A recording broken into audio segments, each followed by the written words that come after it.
All right, good afternoon. Hope everybody dug out for those of you who are in Southern Ontario. So one thing I've been forgetting to do, not because I didn't want to, but because I kind of dreaded trying to schedule, is office hours. So I think what I'm going to do is I'm just going to declare some office hours, and then we'll see how it goes. So let me just sort of do that.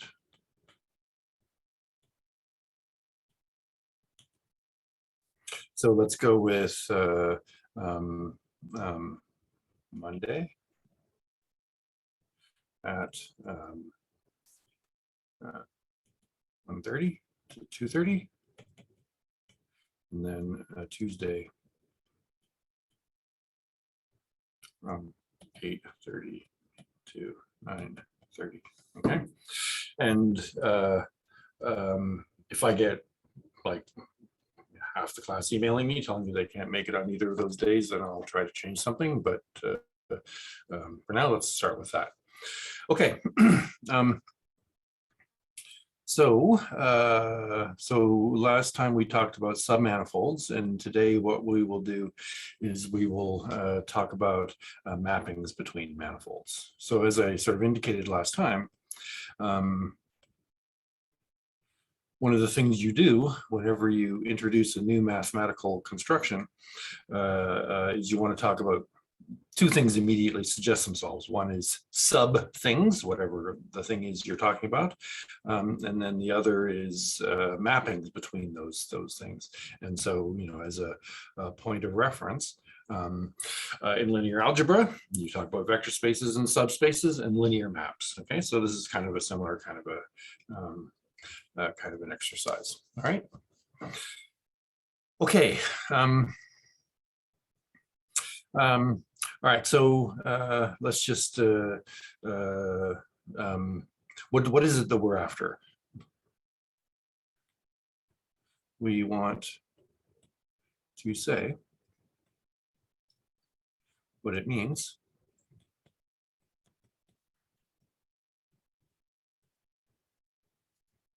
for a mapping F, let's say, from M to N between manifolds M and N to be continuous, let's say, differentiable, let's say,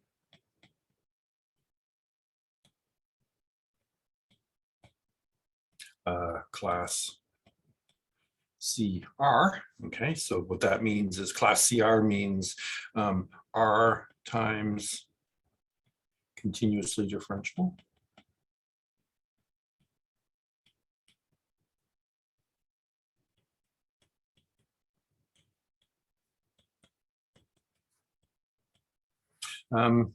Or class C infinity. Okay, and so C infinity, of course, means of class CR for every R.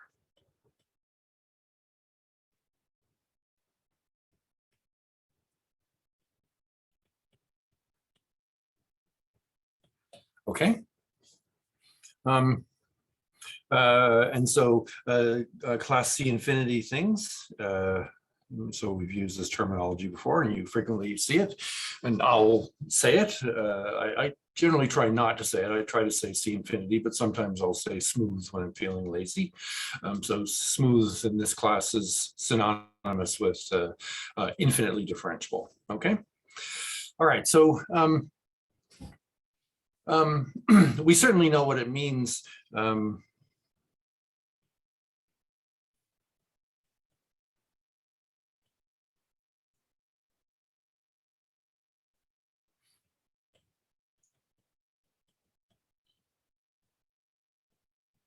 for a mapping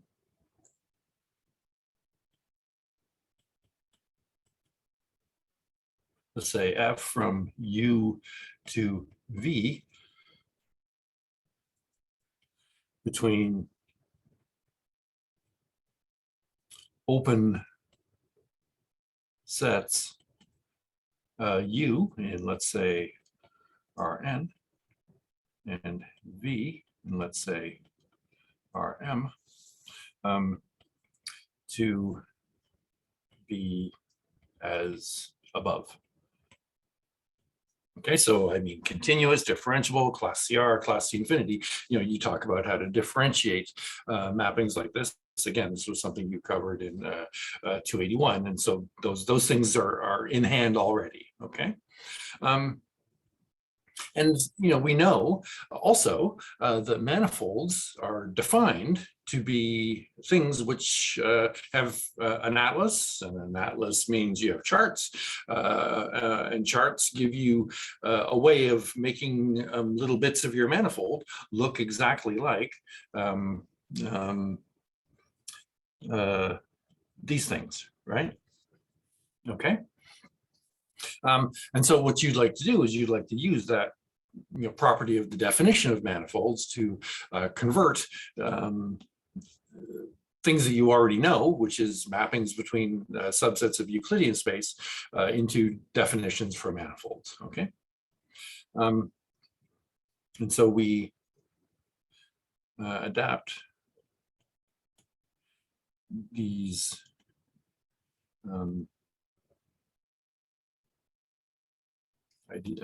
ideas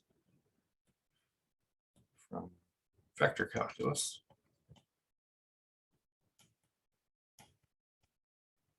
to manifolds. Okay, so first thing we should maybe do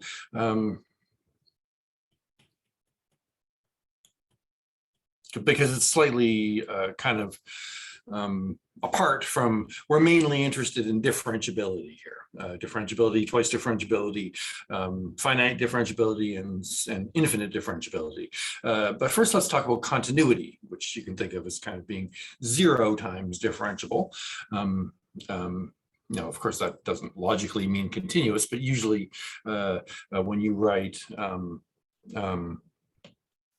CR, if you say R equals 0, that means continuous. Okay, so you have C0, C1, C2, and so on. Okay, so let's talk about C0.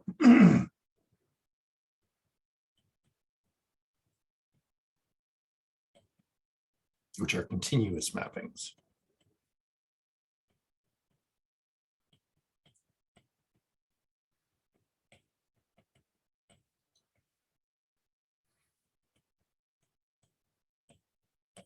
Okay, so let's suppose we have 2 manifolds, and I'll draw sort of 2 things of the style that we've been talking about.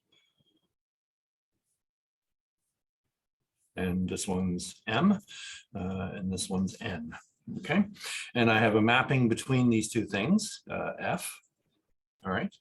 And I want to say what it means for F to be continuous at X. Well, what does that normally mean? What that normally means, there's many versions of continuity that you can talk about. There's sequential definitions and so on. We're going to take kind of the most fundamental definition of continuity, which means the following thing. So let me maybe move that off to the side a little bit. Okay, usually the definition means if I take a little neighborhood here, let's say V of f of x, then there's a corresponding neighborhood u of x, so that f of u is contained in V. Okay, that's the most fundamental notion of continuity of f at the point x. Okay, for every neighborhood V of f of x, there's a neighborhood u of x, so that f of u is contained in V. Okay, so the question is, what does a neighborhood mean? Okay, so so what's a neighborhood? Well, a neighborhood you'll remember is simply an open set that contains a point. So a neighborhood of a point X is just an open set which contains X. Okay, so if you're asking me what a neighborhood is, what you're really asking me is what's an open set. Okay, so for this notion of continuity,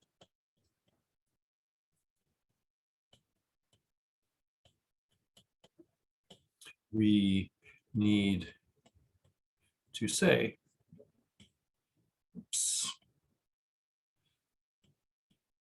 what it means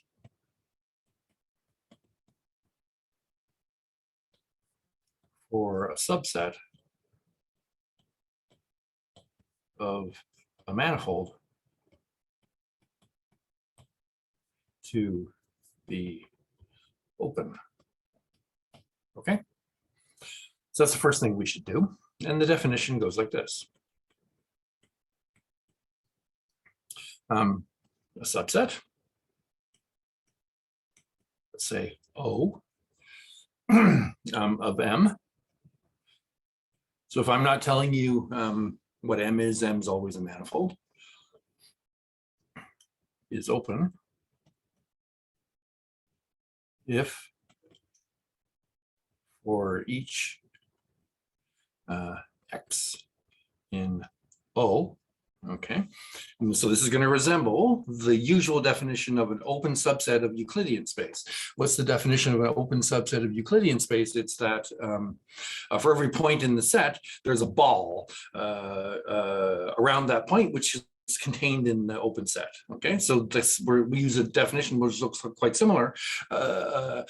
We only have to replace a ball with something else because manifolds don't have balls because they don't have norms. Euclidean space has a norm, and so we have a ball in the Euclidean space, and so it makes sense to say ball. But we don't have balls in a manifold, and so you have to do things a little bit differently. Okay, and here's how you do it. If for each X in O, there exists a chart U phi such containing X, so let me just say it this way, such that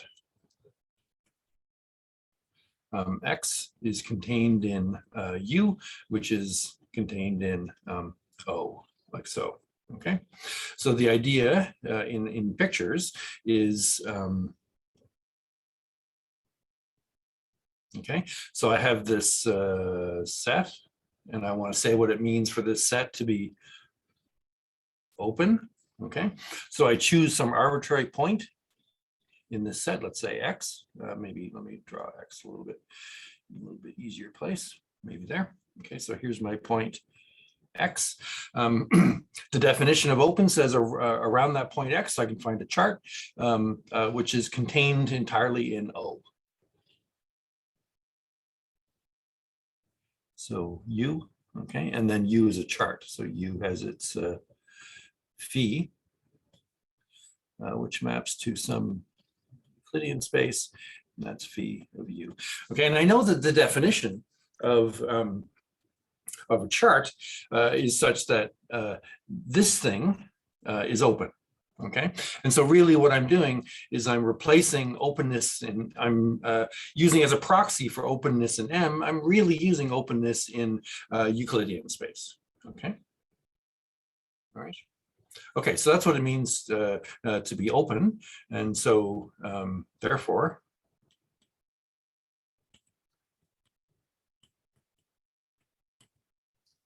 a mapping F from M to N is continuous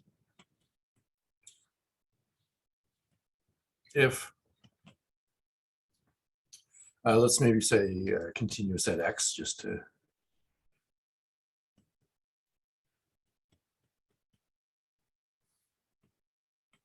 okay. And so the definition is exactly the one that I alluded to in this picture here, right? So for every neighborhood V of f of x, there's a neighborhood U of x, so that f of U is contained in V. So I have only to rewrite that now.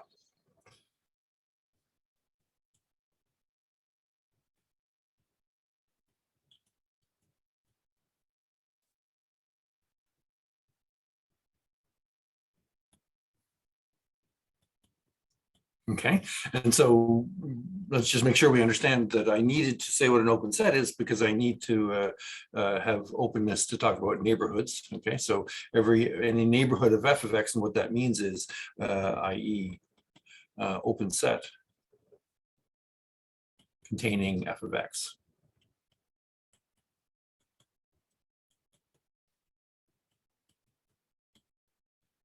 Okay, so for any neighborhood v of f of x, there exists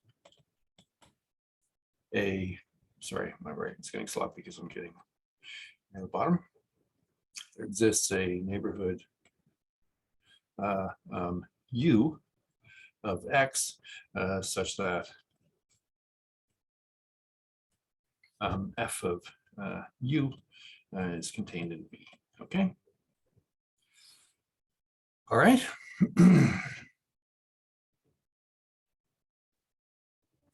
Okay, so that's continuity, and so we're going to see that continuity shows up in a natural way when we try to think about how to define things that are differentiable or twice differentiable and so on. Okay. All right. So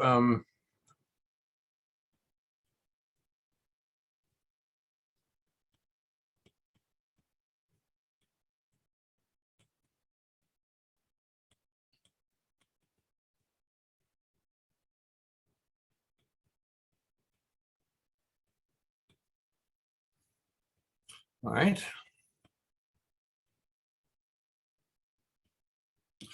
All right, so I have mappings that are of class CR, where R is possibly a positive integer, okay, or it could also be infinity. Right. Okay. All right, so here's what we do. So let's let f from m to n, let's first assume it to be continuous.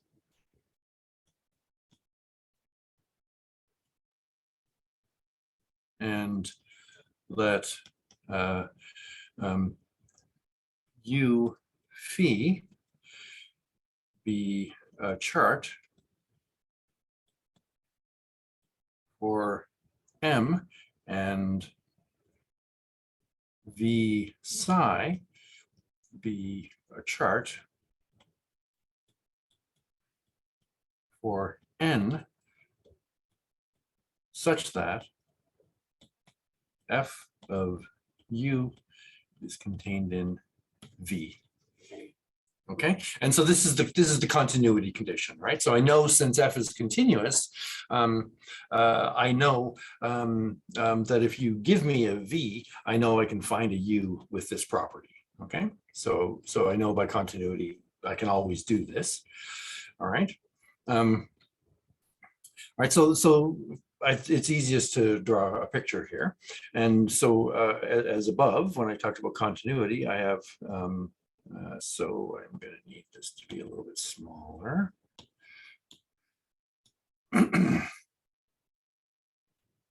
Okay, so here's M, here's F, and here's N. Okay, and so I have an open set here, V, and I have an open set here, U.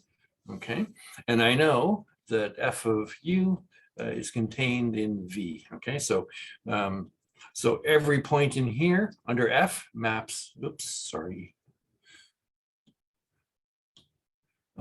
maps to inside V. All right, therefore the following construction makes sense.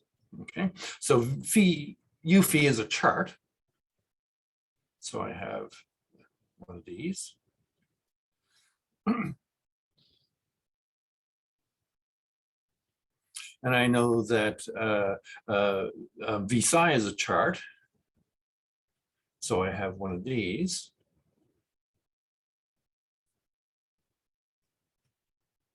Okay, and I've drawn M and N like they're kind of two-dimensional, but there's absolutely no reason that these things need to have the same dimension at all. Okay, or even that they have a well-defined dimension.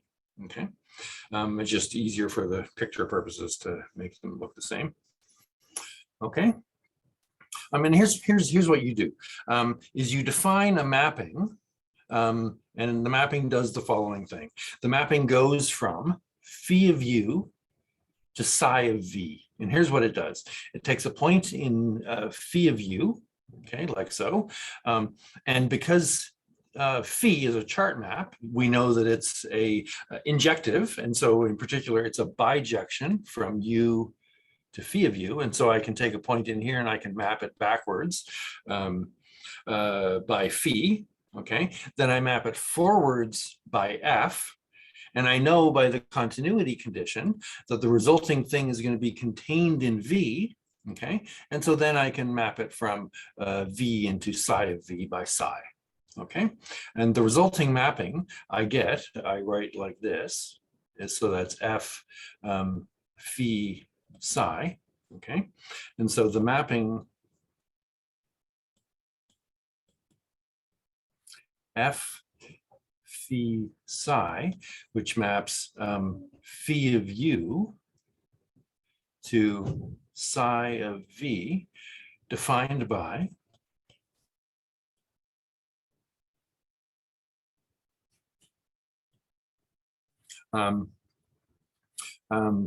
f phi psi is phi inverse, oh, sorry, composition is going the wrong way. Psi composed with f composed with phi inverse is called the local representative of f.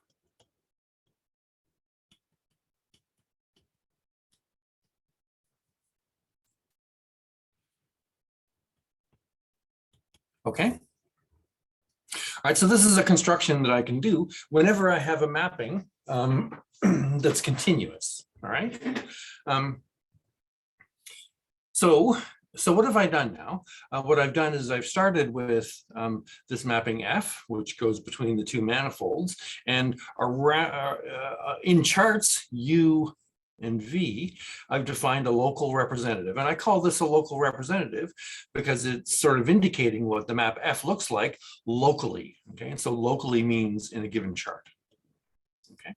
And it does that by taking the chart domain U and converting it into an open subset of Euclidean space, and the chart domain V, and also converting it to an open subset of Euclidean space, and then naturally constructing a mapping between those two open subsets. Now, the benefit of doing this is that these are exactly open subsets of Euclidean space. And I know what it means for a mapping like this to have all the properties that I could possibly want. Continuity, which I've already assumed anyway, differentiability, twice differentiability, anything like that, okay? And so the idea is that you say that F has a property of certain kind of differentiability if every local representative has that property as well, okay? So that's the definition.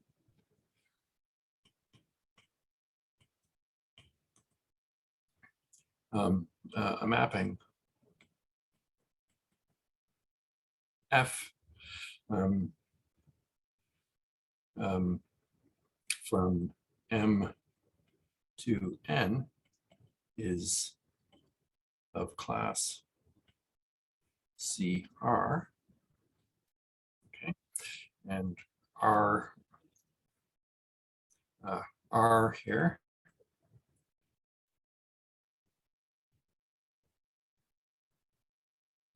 can be 0, 1, 2, 3, all the way up to infinity, okay, for continuous, differentiable, twice differentiable, up to infinitely differentiable, okay? So it's of class CR if every, okay, so let me say this more carefully.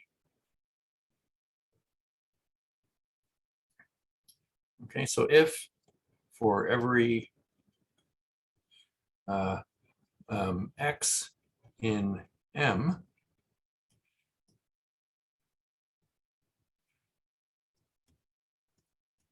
there exists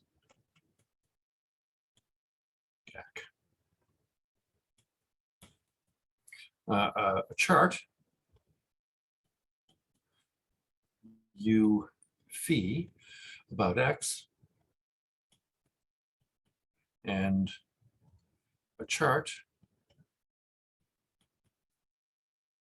V psi about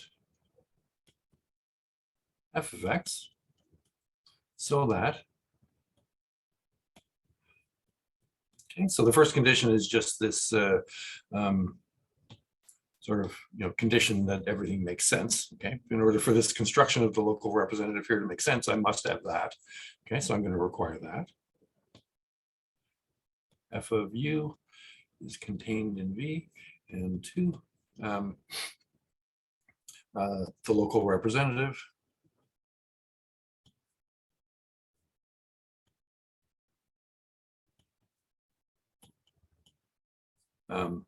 F phi psi is of class CR. Okay, and so just as I said, the idea is that you replace in your definition of a mapping between manifolds being class CR is you just replace that by local representatives of being of class CR, and we know what it means down here. Okay, because the local representative is just a mapping between open subsets of Euclidean space. Okay. Does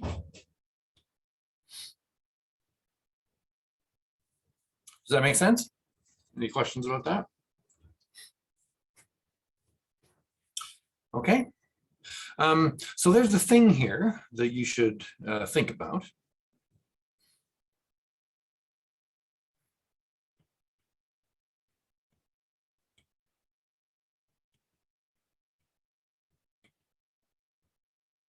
Okay, and that is that in my definition of being of class CR means that I choose a point X, and then I find a chart U phi and a chart V psi which has these properties.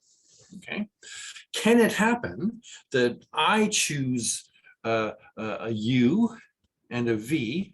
Okay, I'm always going to assume this is true, so let's not think about that. But that my local representative is of class CR, but yours is not. Okay, so in other words, is this definition of being of class CR, does this definition depend on a choice of these things? Okay.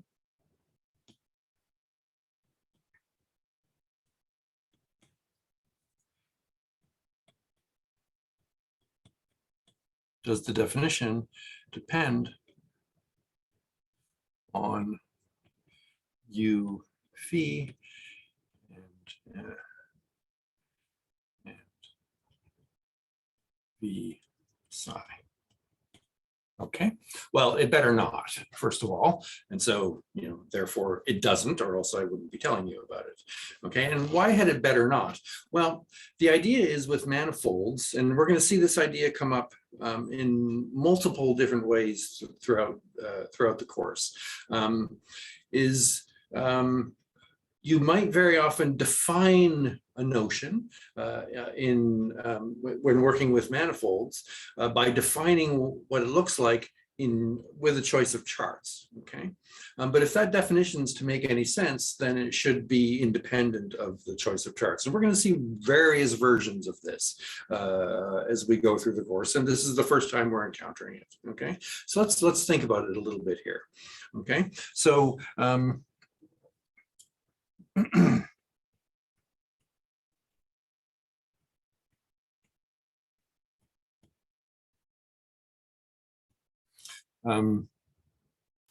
okay, and so I will address the issue by saying no. Okay, and let's think a little bit about why no. Okay, so I'm not going to go through in glorious detail here, but let's just suppose. It's a bit fussy to do it in detail, so I'll kind of do it at a high level. Suppose we have charts u phi and u tilde phi tilde about x, and v psi and v tilde psi tilde about f of x. Okay, so we have competing charts, right? I've chosen my u and v, and you've chosen your u tilde, I've chosen my u and v, and you've chosen your u tilde and v tilde, and we want to make sure that we both agree that the mapping will be of class CR. And so to do that, what you need to do is you need to show that one local representative is of class CR if and only if the other local representative is of class CR. So let's think about that. So let's think about the local representative of, with respect to the tilded ones, okay? So by definition, this is psi tilde composed with f, composed with phi tilde, okay? But just in, obviously, I can rewrite this as psi tilde composed with psi inverse composed with psi composed with f composed with phi inverse composed with phi composed with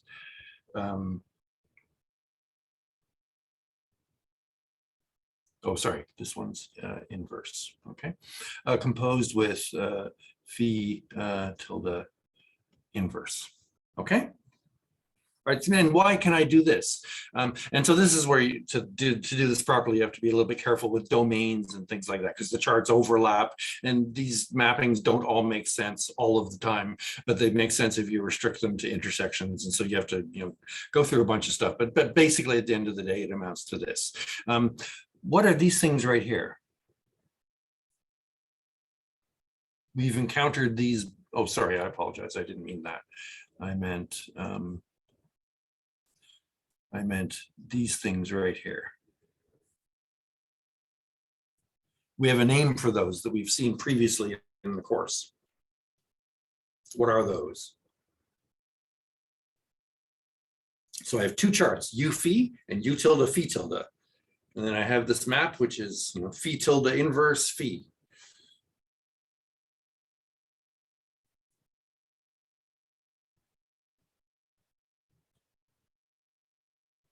Okay, so there's a picture here, which I'll sloppily draw. I won't attempt to do it super carefully. Okay, so I have phi of u here. Then I have phi tilde. And then phi tilde of u tilde here. So this one, let's say, is u tilde, and this one is u. Okay, and what's this mapping phi tilde inverse phi? Well, this is the mapping which we built going from here to here by going backwards and then forwards. Okay, so that mapping right there is phi composed with phi tilde inverse. We had a name for that. What's the name for that? Oh, sorry, I have somebody typed something in the box. Sorry, didn't see that. Overlap map, correct. Thank you, Jamie. Okay. And similarly, this one's an overlap map, but this one's actually the opposite one. If I were to draw the same diagram with V size, okay, this would be the one that goes in the other direction, okay, from the untilted thing to the tilted thing. But the point is they're both overlap maps, okay? And so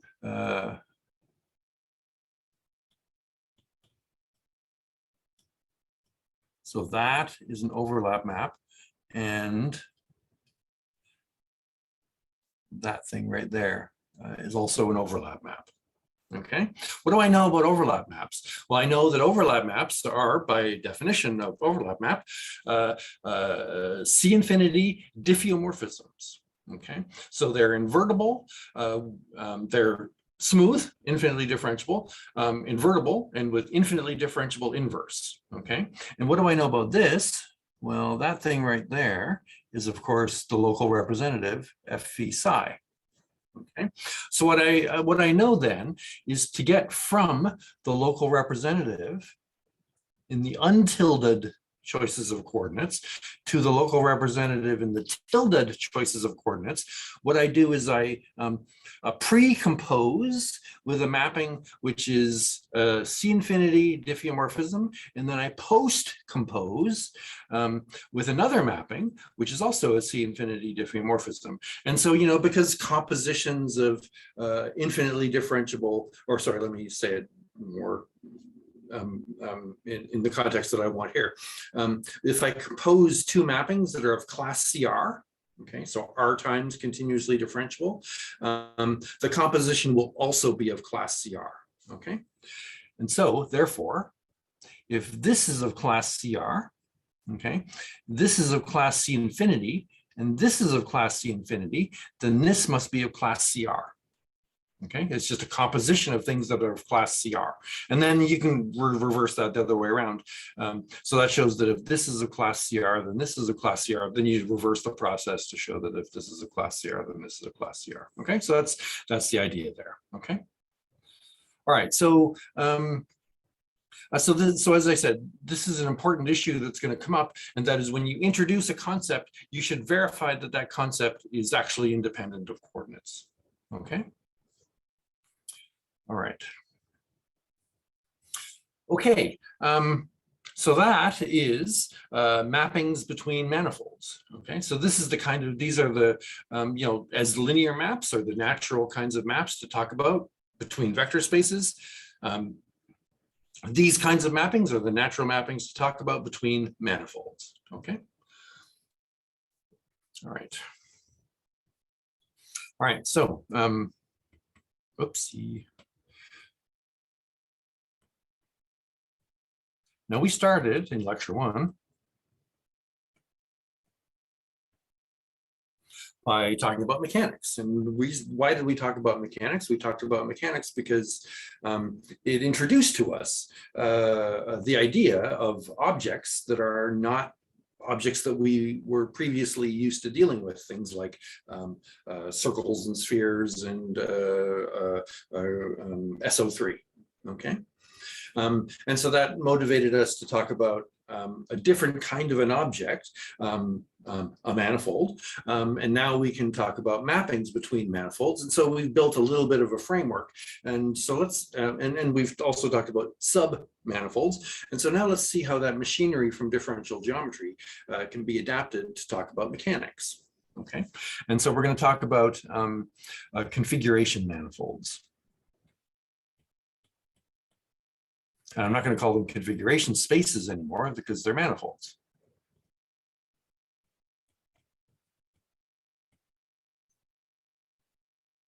Okay, so the thing I'm going to talk about is what I'm going to call an interconnected mechanical system. And an interconnected mechanical system, so we will talk about interconnected mechanical systems.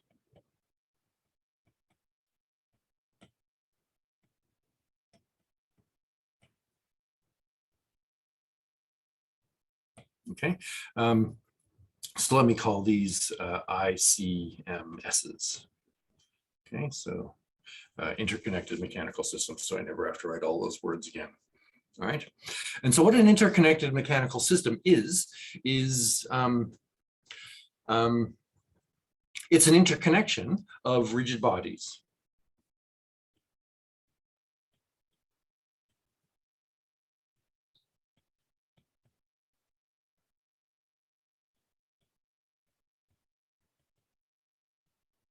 And initially, we'll talk about not just rigid bodies, we'll talk about particles, okay? So like point masses, okay?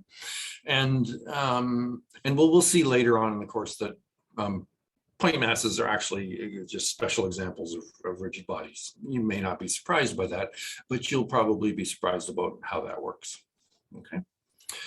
Okay, so it's an interconnection of particles.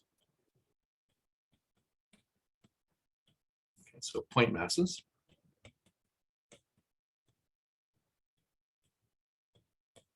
And the point masses don't exist, of course, but they're useful simplification, mathematical simplification of the physical concept of something which occupies very little space, but has some definite mass. Okay, so mathematically, a particle is something which occupies no space, but has a definite mass. Okay. And we'll make that mathematically precise, but it'll be a while before we get there. Okay, so which is an interconnection of particles and rigid bodies.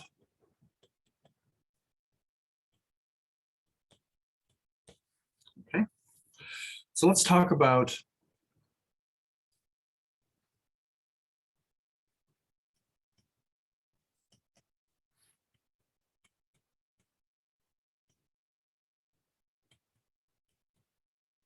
the free configuration space.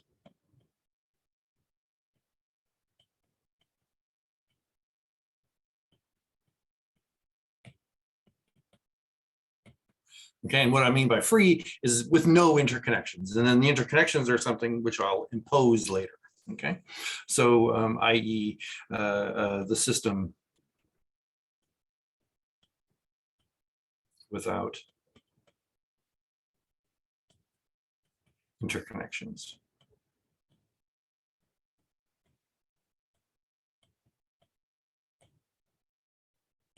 Okay, all right, so in order to do this, what we do is first we choose a fixed. Fixed is something which doesn't have a clear meaning. So in physics, it's important to understand the sort of invariance properties of your so-called space-time, so space and time, and we're dealing with Newtonian mechanics here, and so the kind of invariance properties there are what's called Galilean invariance. And so the idea is that if you have physics which is happening in some like reference frame, okay, and then you have another reference frame that's sort of moving at a uniform velocity with respect to that one, then the physics in those things actually is the same, and those are what are called Galilean reference frames or Newtonian frames, and so we're going to fix one of those. Okay, so we choose a fixed spatial frame.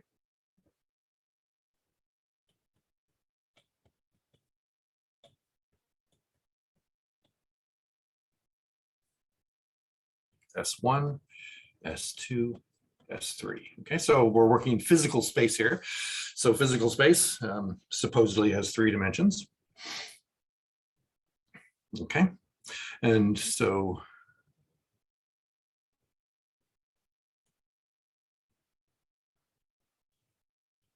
okay, we assume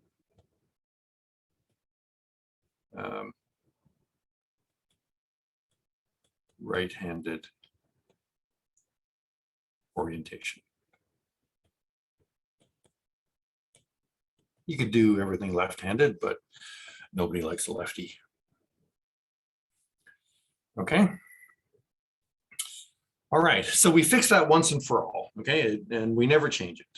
All right, and as we'll see when we start modeling systems, a smart choice of that so-called spatial frame, okay, is going to be important. Okay, and so a spatial frame also has not just these axes, of course, but it has an origin.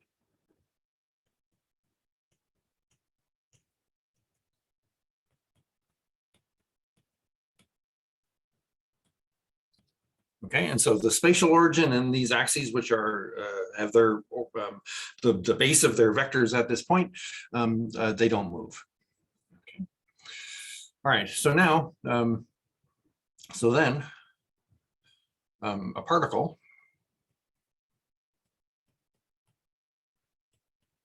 is located by the vector,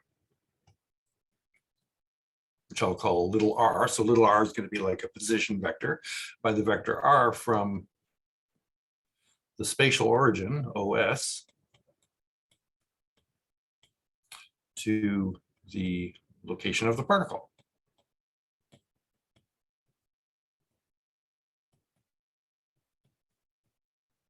This is the obvious way to do that. Of course, you don't have to do it that way. You could specify the location of a particle by measuring the distance to some other random place in space and then having the distance to the particle kind of change as that changes, but that just seems stupid. So we don't do that. Okay.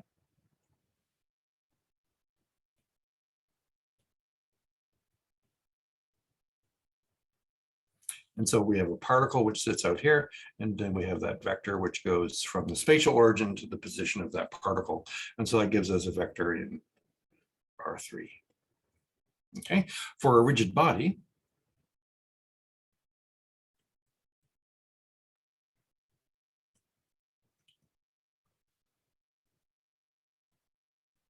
okay, so when we talked in the first lecture about rigid bodies, we the way we did that was we chose our spatial frame, as we've already done, and then we have a body frame which moves with the body. Okay, so we attach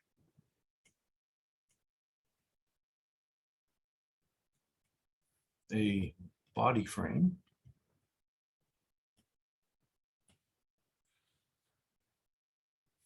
B1, B2, B3 to a point in the body. And it, again, just like a particle doesn't actually have to have its R go to the location of the particle, the point may not actually be in the physical body, but it'll be fixed in relation to the physical body.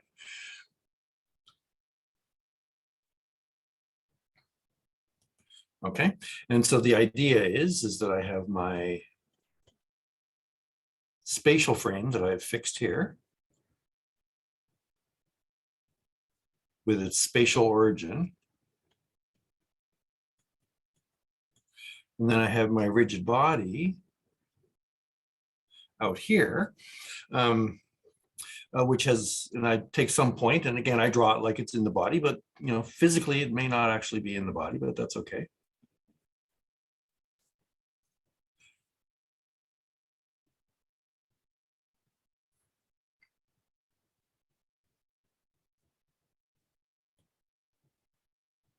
Okay, and so there's two pieces of data that describe that. One is this vector r. Okay, so r goes from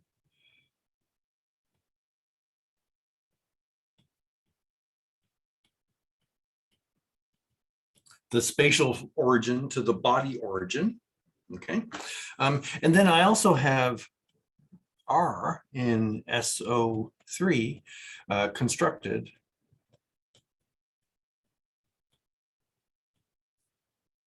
as before.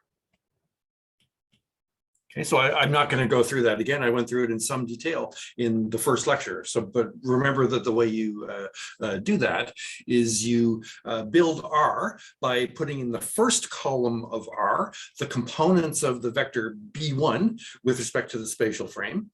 In the second column go the components of B2 with respect to the spatial frame. And then in the third column go the components of B3 with respect to the spatial frame. Okay, and we thought carefully about how that thing actually defines a 3x3 matrix, which is in SO3, provided, of course, you choose B's to have the same orientation as the S's. Okay, all right, so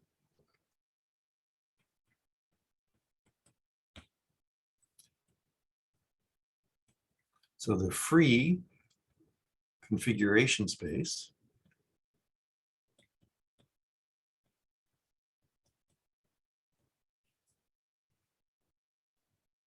of a collection of, let's say, MP particles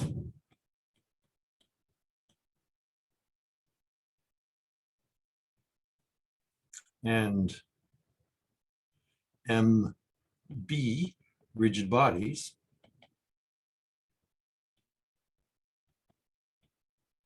is Q free. Okay, so it's just what I need to locate my M sub P particles and my M sub B rigid bodies. And so the particles will just take M sub P copies of R3, okay? And then to locate a body, what do I need to do to locate a body? Well, I need to locate its body origin with respect to the spatial origin. So that's my vector little r. And then I need to orient it by orienting my frame B1, B2, B3 with respect to S1, S2, S3, okay? And so that means SO3 cross R3, and we need M sub B copies of that, okay? And so notice that the free configuration space only depends on really the number of particles and the number of bodies, okay? Once I've told you that, then the free configuration space is fixed. It doesn't depend on anything else. What we're going to do is we're going to talk about a subset of Q free, which is kind of the actual configurations of the system after we add interconnections, and that's what we'll talk about next time, okay? So I shall stop the recording, and my iPad just died, which is good timing.